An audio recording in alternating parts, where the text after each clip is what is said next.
আমরা মাল্টিমিটারের ব্যবহার শিখেছি DT890, তারপরে DT17N, এটা ভার্সন 2 যেটা আছে সেটা।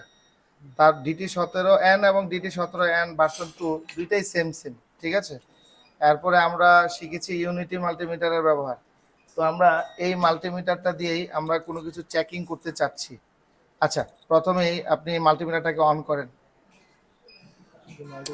হুম, দেখা যাচ্ছে। আচ্ছা, এখন কোন রেঞ্জে আছে? রেজিস্টার।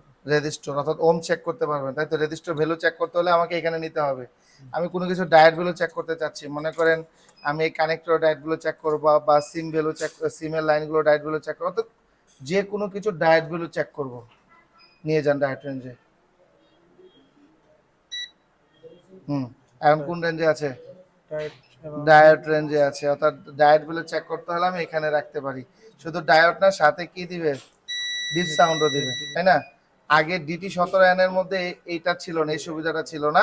DT17N ভার্সন 2 এর মধ্যে এই সুবিধাটা দিয়েছে, ডায়েট ভ্যালু এবং ডিপ দুইটা একসাথে দিবে। ওকে, এবার আমি ক্যাপাসিটরের ভ্যালু চেক করব। এটা যেমন আমরা পড়াইছি না, ক্যাপাসিটার 100 ন্যানোফ্যারাড বা 100 পিকোফ্যারাড বা 1 মাইক্রোফ্যারাড, মনে আছে আমাদের? তো আমি একটা ক্যাপাসিটর ভ্যালু চেক করব, ঠিক আছে। মনে করেন যে এই ক্যাপাসিটরটা আমি চেক করব।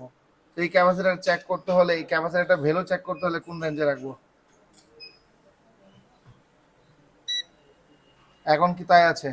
এখন কোথায় আছে? বিপ। হ্যাঁ, এরপরে এটা কি? ফ্যারাড। তার মানে এই রেঞ্জে রেখে আমাকে কি করতে হবে? ক্যাপাসিটরের ভ্যালু চেক করতে হবে, তাই তো। জি শিওর কিনা? জি আচ্ছা, আপনি একটু পিছনে যাও। আপনি এখানে যে ক্লাস করছেন দীর্ঘদিন যাবত, কেমন লাগছে আপনার কাছে? জি ভালো। আপনার